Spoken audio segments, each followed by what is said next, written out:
세운상가가 이토록 많은 사람들의 관심을 받는 이유는 점하고 있는 입지가 정말 훌륭하기 때문입니다. 광화문의 동쪽에 위치하고 종로, 을지로, 퇴계로 등 서울 도심의 주요 도로가 지나는 이곳, 창덕궁과 종묘, 남산을 잇는 통경축으로서 역사 문화적인 가치, 4개의 지하철 1, 2, 3, 4, 5호선이 모두 지나는 업무지구로서의 잠재성, 세운상가는 높은 부동산 가치와 도시 흐름의 중요한 축을 담당하고 있습니다.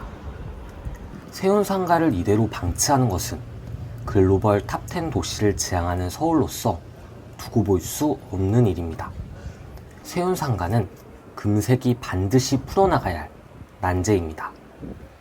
서울의 롯봉기 힐스를 꿈꾸는 세운, 그리고 이를 둘러싼 수많은 논쟁을 이야기합니다.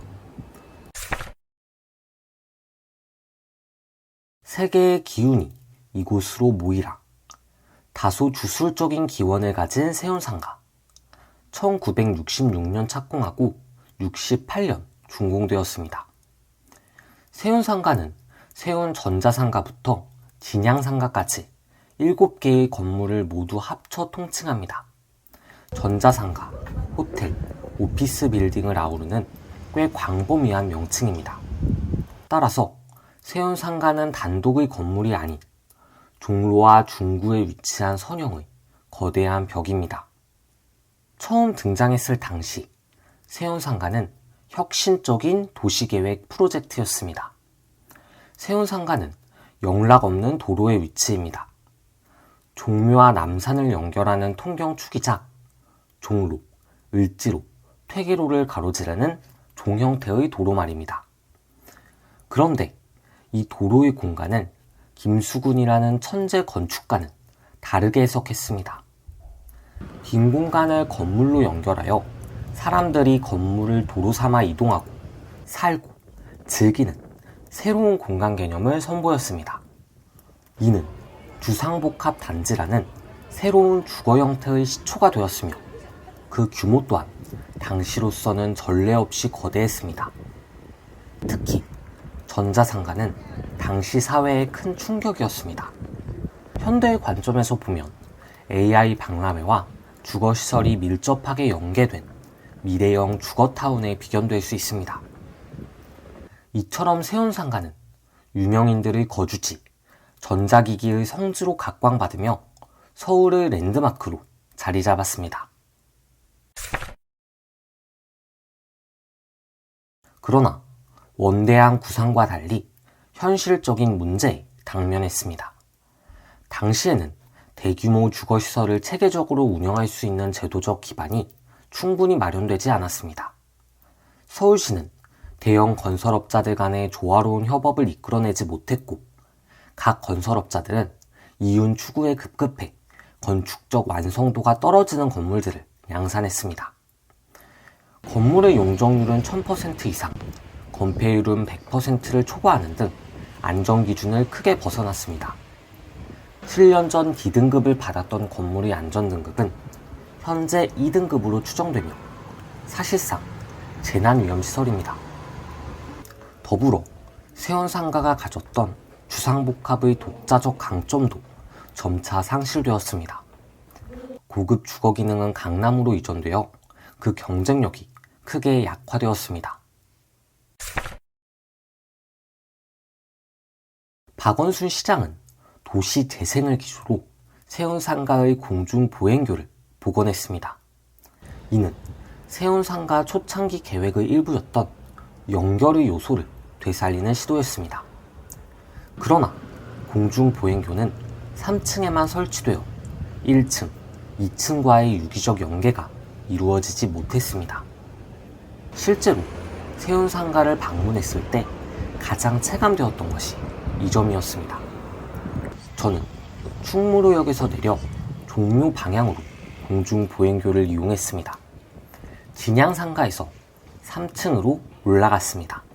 그 이후로는 1층과 2층으로 연결되지 못했습니다. 3층으로만 평면적으로 보행교가 이어져 있기 때문에 슬럼에 대한 호기심에 엿보지 않는다면 하강을 경험할 이유가 없습니다. 1, 2층에 비해 압도적으로 쾌적한 3층, 상승과 하강으로 비유된 완전히 다른 세계입니다. 이 정책으로 세운상가의 3층은 핫플레이스로 홍보되었습니다.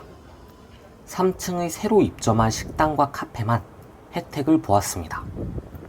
완전히 다른 세계의 기존 상점 상인들은 경제적 효과를 체감하지 못했을 것입니다.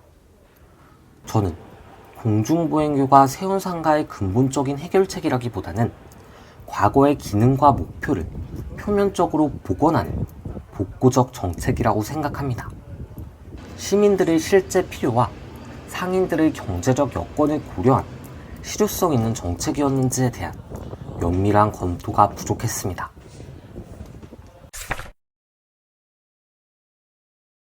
오세훈 시장은 일관되게 세운상가 부지를 공원으로 탈바꿈해야 한다는 입장을 고수했습니다. 그 흔적은 지금은 철거된 현대상가 부지 다시 세운 광장에서 엿볼 수 있습니다. 세운상가의 공원화는 도심 내 녹지 공간 확보라는 측면에서 환경 개선에 기여할 수 있는 방안입니다. 대부분의 녹지가 산과 구릉지로 구성된 서울에서 평평한 녹지는 그 가치가 높습니다. 특히 세운상가의 선형 구조는 공원으로 조성시 접하는 면적이 넓어 녹지로서의 효용이 높다는 장점이 있습니다. 또한 세운상가가 동서로 이어진 강북의 주요 도로를 가로막는 장벽 역할을 하고 있던 상황에서 이를 제거함으로써 종로와 남산을 잇는 통경축을 확보할 수 있습니다. 세운 재정비 촉진 지구도 녹지화가 반드시 수반되어야 합니다. 재정비 촉진 지구가 고밀화되어 부동산 가치를 높이기 위해서는 세운상가 부지의 선형의 공원이 반드시 필요하기 때문입니다. 또한 세운상가가 녹지화되어 그곳의 기능을 다른 곳으로 이전시킬 때 높은 용적률로 고밀 개발된 촉진지구를 활용해야 합니다. 이처럼 세운상가 녹지화와 촉진지구의 고밀 개발은 함께 가며 시너지를 발휘할 수 있습니다. 그러나 세운상가뿐 아니라 세운 재정비 촉진지구까지 포함한 이 구상은 토지 보상 문제 등은 현실적 장애물이 있습니다. 원래 도심 속에 오래된 입지가 좋은 땅일수록 소유권 문제가 복잡하고 세입자와 조합원의 이해관계도 심히 얽혀 있습니다. 또한 힙지로의 쇠퇴와 입주기업들의 피해도 간과할 수 없습니다. 이들에게 개발은 피하고 싶은 변화이니까요. 세운 재정비지구의 높은 임대료를 기존 상인들이 부담할 수 있을지도 우려스럽습니다. 다만 세운 상가의 물리적 상태가 이미 심각하게 악화되어 있고 상가로서의 기능도 퇴색되었다는 점은 공원화 정책의 논거로 제시되고 있습니다. 그 기능이 심각하게 훼손된 세운 상가를 더는 도심의 흉물로 남겨둘 수는 없다는 생각입니다. 인공지능으로 만들어본 세운 상가 녹지화 이후의 모습입니다. 이 상상 속의 조감도이지만 이 같은 도시공간이 만들어지기를 희망합니다. 업무지구의 높은 생산성과 상업 공간의 활기, 그리고 녹지 공간의 생명력이 공존하는 그런 공간 말입니다. 도시재생, 문화보존, 레트로 감성. 중요하지만 궁극적으로 그 공간에 살아가는 사람들의 삶이 있어야 의미가 있습니다. 안전이 담보되지 않은 상태에서의 도시재생은 공허한 구호입니다. 활기, 추억, 생생함, 보존, 재생. 건물이 붕괴되고 인명피해가 발생할 수 있는 위험한 상황에서 이러한 가치가 무슨 의미가 있을까 하는 생각이 듭니다. 따라서 저는 세운 상가의 철거를 지지합니다.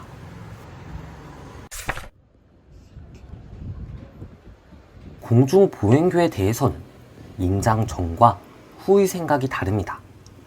저는 공중보행교를 걸으며 그 위에서 조망하는 서울의 아기자기한 경치에 감탄했습니다.